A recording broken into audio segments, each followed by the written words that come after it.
Tout rasé, hein. Zéro, hein. Tout. Attends, pause. Mais comment j'en suis arrivée là?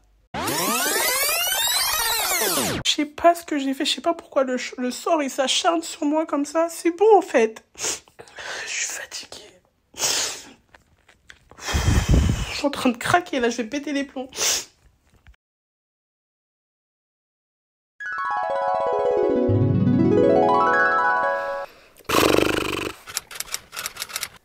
Je sais même pas par où commencer.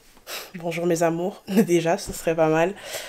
En fait, je commence à filmer parce que je me dis peut-être que ça va me motiver à faire quelque chose. Peut-être que le fait de me dire qu'il faut que je fasse du contenu, que je filme, ça va me motiver à sortir de mon canapé lit. Comme vous avez pu le remarquer, ça fait près de 3 semaines que je n'ai pas sorti de vidéo parce que j'ai eu un mois de janvier extrêmement dur.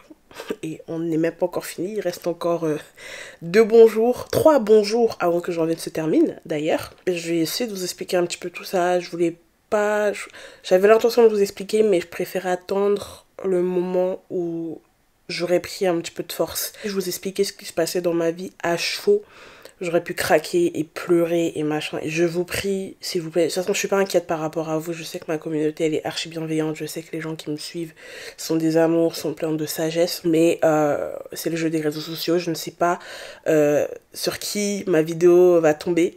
Je ne sais pas qui va cliquer par curiosité sur ma vidéo. Donc, si vous êtes nouveau sur la chaîne, je vous prie de bien vouloir être bienveillant, de bien vouloir garder vos obscénités ou je ne sais quoi. Parce que c'est vraiment une vidéo dans laquelle je vais vous montrer le vrai moi quand je vais mal. Donc voilà, tous les commentaires en mode « Ah, gna, t'as pas fait le ménage, hein, c'est ça, les fiontons, les fiontons. » C'est bon. Je pense que la première étape, parce que j'ai pas trop envie de parler trop, parce que plus je vais parler, plus ça va me donner envie de chialer. Je pense que la première étape, ça va être d'essayer de ranger mon appartement ensemble. Dites-vous que là, actuellement, il est 21h30. J'avais prévu de faire cette vidéo depuis déjà 2 semaines. Et chaque jour, je repousse. Chaque jour, je repousse. Dès que j'ai du temps libre, je préfère dormir et rester dans mon bazar et ma saleté. Parce que, faut le dire, c'est ce qui est. C'est mon appartement est sale. Plutôt que d'essayer d'arranger les choses parce que je voyais pas le bout du tunnel en fait. Je voyais pas comment je pouvais m'en sortir. Je voyais pas où tout ce qui m'arrivait ça allait mener. J'avais plus de force, j'étais fatiguée, j'en avais marre de me battre, j'en avais marre de me bagarrer avec la vie réellement. Donc ouais, j'ai juste abandonné. J'étais vraiment en mode robot, je me lève, je me brosse les dents, je vais au travail, je rentre, je dors. J'ai espoir que le fait d'avoir une caméra allumée va me motiver. Donc bon, c'est parti. Les gars, est-ce que vous êtes prêts à... Putain, j'ai honte. J'ai honte. La seule personne qui a vu mon appartement dans cet état et qui a vu à quel point j'allais mal, c'était Jamila. Parce qu'à un moment, je l'ai appelée en détresse en fait, parce que j'avais vraiment besoin d'aide. Et elle est venue, elle m'a aidé à tout ranger. Je pensais que ça allait aller. Sauf que 2 semaines plus tard, nous y revoilà. Ok, je vais vous montrer. Bon, voilà à quoi ressemble mon appartement depuis 2 semaines. La bouteille est là depuis 2 semaines, pareil pour ça. De la bouffe, une assiette qui traîne là depuis 1 semaine. Cette boîte de pizza, elle a 3 semaines. Des vêtements partout. Ma coiffeuse, je ne ressemble plus à grand chose. Des chaussures de partout, des bonbons, parce que je me la bute au chocolat alors que je déteste ça, mais comme j'ai pas envie de me faire à manger et que j'ai envie de rien en fait, j'ai juste envie de déprimer, je mange de la bouffe du dehors, j'achète des sushis, je mange des pizzas, enfin c'est n'importe quoi. La cuisine, je vous en parle même pas, regardez, ça c'est du linge qui est là depuis 2 semaines, pareil. Le placard, je l'ai ouvert, je sais même plus pourquoi. Dans le cuiseur, il y a du riz qui est là depuis 2 semaines. Franchement, c'est déprimant. C'est déprimant. Enfin, je suis déprimée. Je suis pas dépressive parce que la dépression est une maladie, mais je suis déprimée. On va essayer de ranger tout ça, faire notre mieux pour rendre ça un petit peu plus potable. Et ensuite, je vais vous raconter tout ce qui se passe. Souhaitez-moi bonne chance.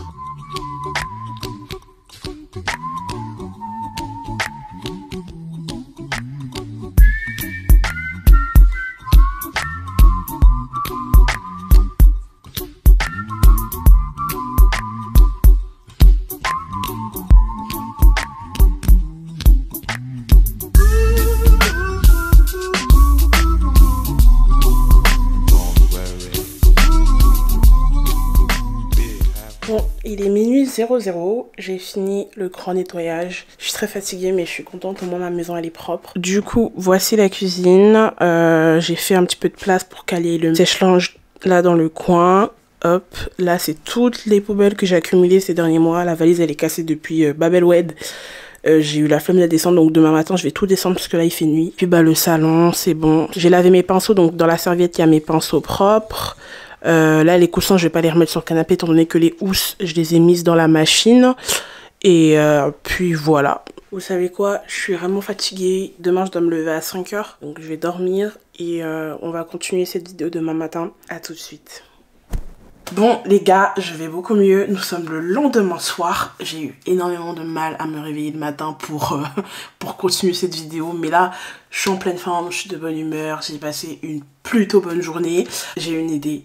Je me suis dit, bon, après chaque phase de déprime, généralement, moi, ce que je fais, c'est que je change mes meubles de place ou je change de meubles tout simplement dans ma maison. Genre, j'ai vraiment besoin de renouveau. Étant donné que mon studio est trop petit pour changer la disposition, parce que voilà, j'ai pas l'espace pour faire les Lego comme je veux, et que je suis actuellement extrêmement pauvre, dans la précarité extrême, et que je peux pas acheter de meubles, du coup, j'ai décidé de me colorer les cheveux. Voilà, donc aujourd'hui, on va essayer de devenir rousse. Ah, regardez, j'ai acheté une coloration. On va faire cette couleur. En fait, la team Insta, vous savez que moi, j'ai un gros problème avec mes cheveux. C'est-à-dire que je les aime beaucoup, mais ils me saoulent vite. Et dernièrement, j'ai eu envie de raser mes cheveux. Mais j'avais bien dit, avant de raser mes cheveux, je vais d'abord faire cette couleur. Donc, du coup, bah, c'est le moment ou jamais. Puisque là, je sens que mes cheveux, je vais les raser à tout moment. Donc, tant qu'à faire, je teste la couleur. Si ça me va pas, on rase tout. On rase tout, c'est pas grave. Et si ça me va, bah écoutez, on va essayer de bien entretenir le bail. Normalement, je sais faire une color. Je m'étais déjà colorée en blonde, il fut un temps. Donc, je suis censée être capable de le faire. Donc, pendant que je vais niquer mes cheveux, je vais vous expliquer un petit peu ce qui m'est arrivé, pourquoi je suis dans un bad mood, tous les problèmes qui me sont arrivés pour que j'en vienne à disparaître totalement. Oh putain, ça sent chimique. Oh. Alors, ce qui s'est passé, c'est que j'ai vécu un dur moment de solitude, un moment de solitude extrême. Quand je vous dis solitude, je vous parle pas de la petite solitude où t'as pas d'amis, ou t'as personne avec qui sortir, ou quoi. Je vous parle d'une solitude vraiment profonde où tu te dis, putain, est-ce que j'ai encore envie de vivre? J'ai commencé à penser à la mort en me disant, est-ce que Lydie, t'as encore envie de vivre? Est-ce que Lydie, t'as encore envie de te battre? C'est pas tout le monde qui le sait, mais normalement les anciens le savent. Et ceux qui ont vu mon interview avec Mahamé sont censés le savoir. Mais je suis orpheline de papa. J'ai pas une maman non plus hyper présente dans ma vie. Donc j'ai déjà ce manque affectif dans mes relations familiales, surtout avec mes parents, quoi. J'ai eu la chance quand même d'avoir grandi avec mon oncle et ma tante qui avaient des enfants, etc. Mais vous savez, il y a toujours cette partie de vous, je pense que les enfants qui ont été adoptés comprendront, il y a toujours cette partie de vous qui se dit que les parents, enfin les personnes qui t'élèvent du moins, ne t'aimeront jamais comme leurs vrais enfants ou ne seront jamais prêts à faire autant de sacrifices pour toi que pour leur vrai enfant, tout simplement parce que tu n'es pas leur vrai enfant. Certes, ils t'aiment comme tel, certes, ils t'ont adopté, certes, ils ont tout fait pour toi.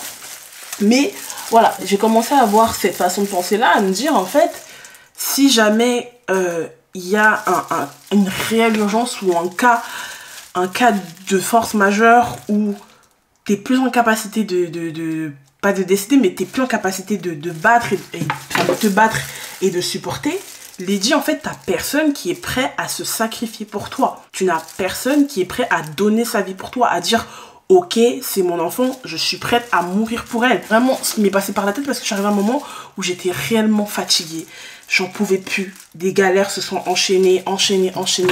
Des galères d'argent. Des soucis d'argent qu'une fille de mon âge n'est pas censée avoir. Voilà, je suis arrivée à un moment où je me disais « Mais en fait, je suis fatiguée. J'en ai marre de me battre. J'ai plus envie de me battre. » Pourquoi je me bats, en fait, personne n'est prêt à se sacrifier pour moi, personne ne va venir me sauver si je me couche par terre et que j'arrête de me battre.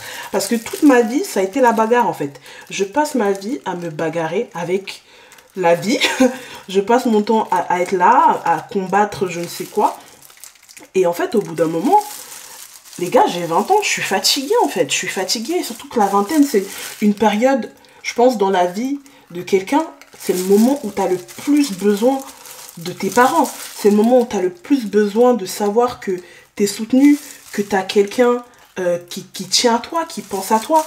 Je pense pour moi que c'est vraiment la vingtaine parce que c'est le moment où enfin, tu te construis, tu es encore en pleine construction, c'est le moment où tu prends des grosses décisions pour ta vie, pour ton avenir, pour ton futur. Et faire tout ça seul, aussi mature que tu le sois, c'est extrêmement dur. C'est extrêmement dur. Surtout que la plupart de mes amis, ils ont des parents qui les aiment en plus. Donc je suis là, je vois comment ils sont gâtés, que ce soit pendant Noël ou autre moment, quoi. Comment ils sont entourés, comment ils rigolent avec leurs parents, comment leurs parents leur couvrent de cadeaux, comment leurs parents sont là pour eux. Même s'ils ne sont pas là forcément financièrement, mais au moins de se dire que quand je vais mal, je sais chez qui je peux être vulnérable, je sais qui va m'écouter. Je pense que ça doit sacrément être réconfortant et que ça doit sacrément aider. Et moi, c'est un truc dont je manque et dont j'ai manqué à ce moment-là. Parce que certes, mon frère et ma soeur sont là, mais mon frère et ma soeur, ils ont leur vie. Ils ont leur vie, je ne suis pas leur enfant. Et je ne suis personne. Enfin, je suis personne, mais je ne pense pas, ce serait égoïste de ma part, du moins, d'exiger de leur part qu'ils soient prêts à sacrifier leur vie pour moi. Et donc bref, la solitude a pris le dessus. J'ai commencé à avoir des idées très noires, des envies de plus me battre, des envies de tout lâcher, de juste laisser la vie me taper, en fait, finalement. Parfois, même si on est une battante, le fait de se dire que si on veut se reposer, on a quelqu'un sur qui compter, ça aide énormément. Et moi, j'étais en mode, si je veux me reposer, en fait, je fais quoi? C'est soit je continue de me battre, soit je crève. J'ai envie de ressentir que je compte pour quelqu'un, j'ai envie de ressentir que je suis, la chose la plus importante dans la vie de quelqu'un. C'est un sentiment que je connaîtrai jamais parce que même si je me marie, je pense pas que je serai la chose la plus importante dans la vie de mon mari, quoi. Enfin, si on a des enfants, ce sera sans doute les enfants la chose la plus importante dans sa vie. Ce sera pas moi. Si c'est un fils à maman, ce sera sans doute sa mère, la personne la plus importante dans sa vie. À moins que je me marie avec un orphelin comme moi, qui n'a rien à perdre. Donc du coup, il y avait de ça. Et à côté, j'avais des problèmes d'argent à n'en plus finir, en fait. Galère sur galère. Comme vous le savez, j'ai décidé d'emménager sur Paris précipitamment. En fait, du jour au lendemain, j'ai dit ok, j'ai envie de monter sur Paris. Et je suis montée sur Paris. Sauf que pour monter sur Paris, il faut prévoir, ou du moins, il faut avoir au moins 3 mois de loyer d'avance, parce que ici les aides, c'est pas du jour au lendemain que tu les as, les aides de la CAF, ça prend énormément de temps, et surtout le coût de la vie, en fait, faut pouvoir prévoir des imprévus, et ça c'est quelque chose pas spécialement pris en compte, parce que je me disais, j'ai toujours su m'en sortir, ça va le faire, quoi. J'étais pas vraiment inquiète pour mon cas. Donc bref, j'arrive à Paris avec presque rien en épargne, tout ce qui me reste en épargne, j'ai payé mon premier mois de loyer et ma caution avec. Donc quand je m'installe sur Paris, grosso modo, j'ai 100 € en épargne. C'est tout ce qui me reste. J'ai 100 € en épargne. Premier mois de loyer, j'arrive à payer. Mois de décembre arrive. Mon frère et ma soeur m'aident pour payer parce que j'arrivais vraiment plus. Parce que sinon, ça allait être la merde en fait. Comment ça, dès le deuxième mois, t'arrives pas à payer, ma belle? À savoir que mon salaire a baissé drastiquement. Je suis passée quand même de 1200, donc un SMIC, à 720 € en alternance. Donc voyez bien que, sachant que mon train de vie à Paris est bien plus élevé que ma vie à Amiens. Vous voyez un peu le pétrin dans lequel votre pote elle se met. À côté de ça, moi j'attendais ma caution de mon appartement à Amiens pour pouvoir payer mon 3e mois de loyer et pouvoir rembourser mes dettes. Faut savoir que j'avais fait une demande de réduction de préavis parce que je déménageais pour des raisons professionnelles. Cette réduction de préavis avait été acceptée. J'avais reçu un email comme quoi c'est ok, votre préavis donc s'arrête en décembre, blablabla. Et de décembre à janvier, je me suis pas inquiétée plus que ça parce que légalement, l'agence immobilière a un délai d'1 mois pour me rembourser ma caution. Sauf que on dépasse janvier, on arrive mi-janvier, je ne vois toujours pas ma caution dans mon compte en banque en fait. J'ai toujours pas de nouvelles. Ils ont dépassé le délai d'1 mois, donc je commence à appeler. Et à chaque fois que j'appelle, je vois un son de cloche différent. Oh oui, on vient de vous faire votre virement. Oh oui, on n'a pas votre RIB. Donc, à un moment donné, je décide d'envoyer un email. J'envoie un email pour avoir plus d'informations parce qu'on était déjà à presque 2 mois de retard par rapport à ma caution. J'envoie un email et de là, on me répond oui, non, mais votre préavis s'arrête en février en fait. Je suis mais attends. Comment ça, mon préavis s'arrête en février? C'est impossible. J'ai demandé une réduction de préavis qui avait été acceptée. Ah non, non madame, sur le logiciel, votre préavis, le logiciel il nous dit que votre préavis s'arrête le 9 février. Donc là, vous devez nous payer le loyer de décembre, janvier et février, soit quasiment 1000 euros. À quelques petites choses près, on était sur quasiment 1000 fucking euros. Sachant que je n'avais toujours pas payé mon loyer de janvier ici à mon propriétaire. Parce que j'attendais qu'il me rende ma caution pour pouvoir payer mon loyer. Étant donné que j'étais à découvert plus et que mon petit salaire de 720 balles ne suffisait pas pour couvrir mon découvert. C'est-à-dire que j'étais à moins 600 et quelques. Je reçois 720 balles. Je remonte à 110. Sauf que la banque me prend des frais monstrueux parce que je dépasse mon découvert autorisé qui est de 300 euros. Et du coup, je me retrouve automatiquement à découvert et je n'ai pas assez pour payer mon loyer. Donc, de là, je commence à pleurer, en fait. Je m'assois, je pleure. Et j'étais juste en mode, mais Seigneur, mais même si on a dit, tu donnes les épreuves les plus dures à tes plus forts enfants. Même si on a dit, je suis forte. Même si on a dit, c'est pour me forger ma gueule. Et pitié de moi, en fait, je suis fatiguée. Seigneur, je suis fatiguée. Seigneur, aie pitié de moi. Vraiment, c'est ce que je disais. J'étais en mode, Seigneur, prends pitié, en fait. À un moment donné, je veux bien. Je veux bien, oh, vas-y, hop, on t'enlève ton père, vas-y, hop, et que t'as une mère qui te calcule pas, allez, hop, et que tu perds ta grand-mère, et que... Voilà, je veux bien, on est fort, on supporte, on est des warriors, on est des battants, mais à un moment donné, je ne peux pas accepter, déjà, je déteste les retards de paiement, mais en fait, j'étais fatiguée. Donc, je commence à pleurer, littéralement, je pleure, je panique, et donc, du coup, j'appelle ma soeur. J'appelle ma soeur en larmes, en panique, pour lui expliquer ce qui est en train de se passer, quoi, que je suis dans la merde, j'ai pas payé mon loyer, on me dit que je dois sortir encore quasiment 1000 euros pour rembourser, alors que moi, on m'a bien dit que mon préavis s'arrêtait en décembre. Donc, je ne comprends pas. Ma soeur pète les plombs, elle commence à parler, on va les attaquer en justice, on va faire ci, regarde sur internet, envoie-leur un mail de menace, nanana. Donc j'écoute les conseils de ma soeur, bien sûr. Mais il y a une partie de moi qui se dit, en fait, c'est bon, en fait. Je suis gavée, je suis fatiguée. Dieu, il veut trop blaguer avec moi. À un moment donné, c'était bien drôle 2 secondes. Mais non, en fait. Du coup, je me calme, parce que heureusement que ma soeur était là, je me calme. Et je me rappelle que je n'ai pas supprimé la conversation que j'avais eue par email avec l'agent immobilier qui m'avait bien précisé que mon préavis se terminait en décembre. Donc je vais dans la conversation, je capture, j'envoie un gros mail, un gros pavé où je leur dis, vous trouverez ci-joint mes conversations qui expliquent bien que moi, mon préavis s'arrête à telle date. Nanani, je n'ai pas été prévenue qu'il y ait une modification. Donc s'il vous plaît, rendez-moi mon préavis, plus les frais, plus ma CAF que vous avez mangé au mois de décembre. Parce qu'ils ont reçu mes APL, ils ont bouffé mes APL. Et moi, j'étais en train de souffrir. Du coup, il me répond, oui, on est désolé du désagrément, on va faire le nécessaire avec le propriétaire, blablabla. 5 jours plus tard, ils m'ont fait le virement de ma caution plus de ma CAF qu'ils avaient bouffé. Donc, dites-vous que j'ai pu payer mon loyer le 25 du mois. Le 25 du mois. J'étais extrêmement mal à l'aise vis-à-vis de mon propriétaire parce que il m'a fait confiance. Normalement, je n'étais pas censée me retrouver dans de telles situations, donc il m'a fait confiance, il a accepté de me faire confiance.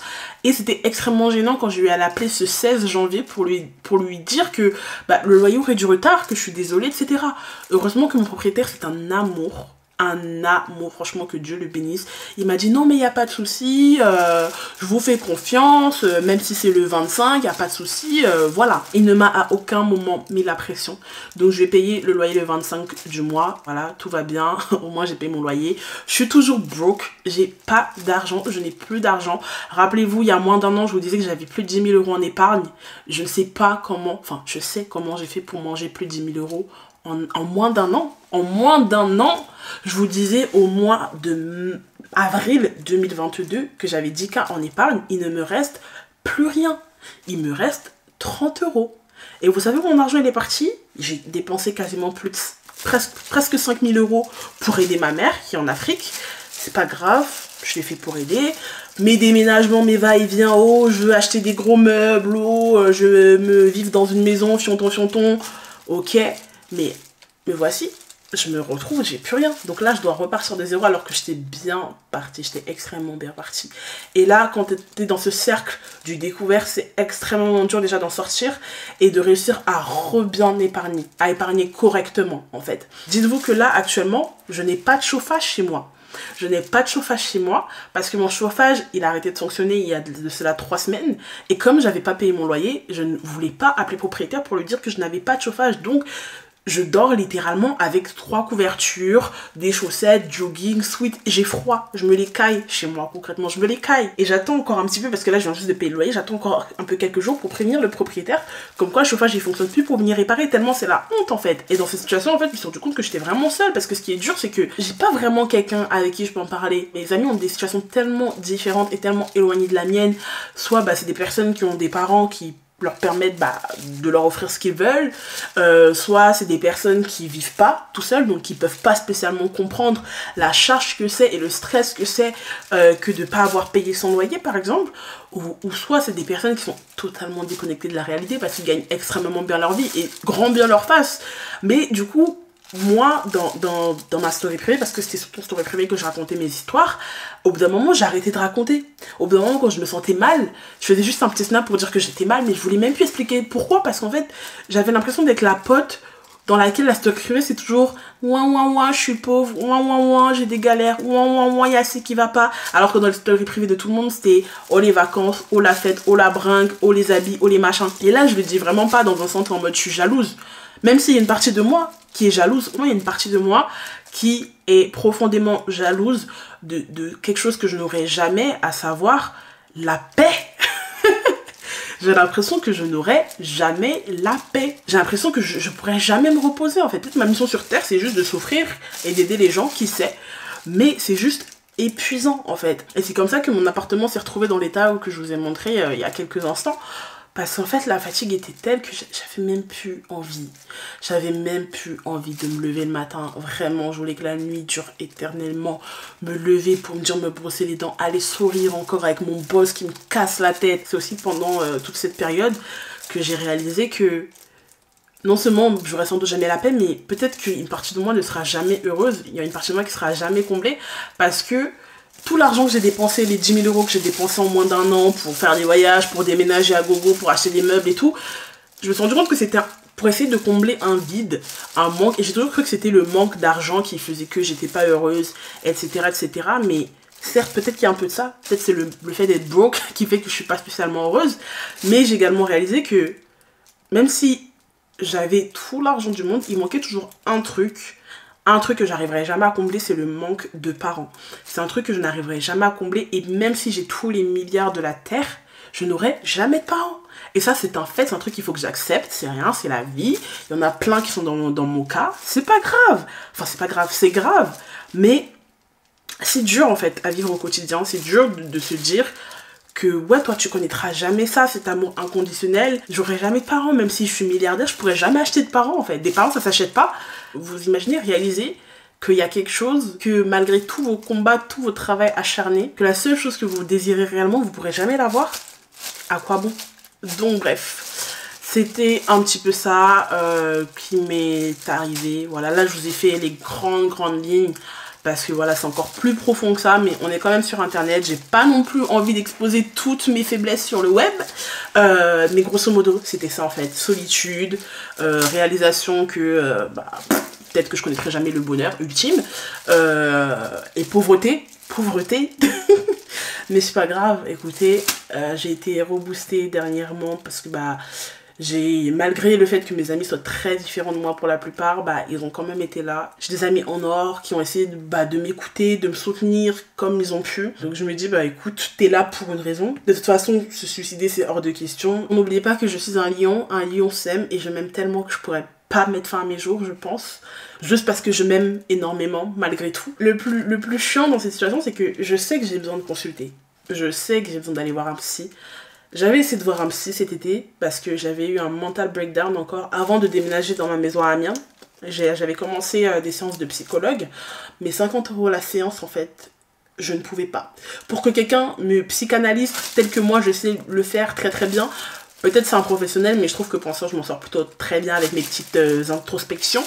Peut-être je me trompe, mais je pense qu'il m'apprendra rien sur moi que je ne sais déjà. Je pense que ma thérapie, elle est bien plus efficace, c'est-à-dire me brûler les cheveux et faire n'importe quoi avec mes cheveux, plutôt que d'aller consulter et puis vous parler à vous, parce que bon, vous êtes ma thérapie gratuite, hein, on va dire. Waouh! La couleur, elle prend là.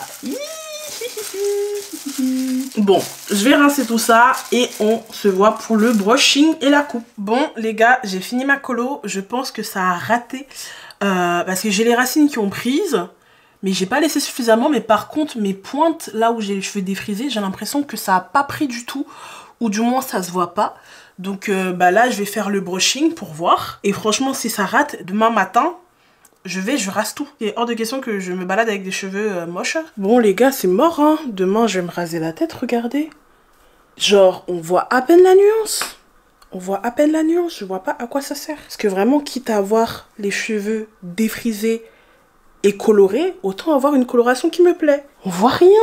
En plus, je sens que mes cheveux là, ils sont grave secs là maintenant à la racine, genre. J'ai vraiment le seum. En tout cas, je pense que demain, je vais vous emmener avec moi pendant qu'on va me raser le crâne. Hein. Cette vidéo sera plus longue que prévu. À demain. Bah, on y va, hein. C'est parti. Après la décision, moi, ouais. je dirais. J'espère que je vais pas pleurer. J'espère, hein. Après, ne pleure pas. Tout rasé, hein. Tout. Zéro, hein. Tout. Okay. Et c'est comme ça que je me suis retrouvée chauve. Cette période m'a permis de réaliser à quel point j'étais aimée. Merci à mes amis de m'avoir prouvé leur amour. Merci à Jamila, merci à Meredith, merci à Zeynab, merci à Ivan, merci à Esther, merci à vous. On va essayer de tenir l'année comme il se doit.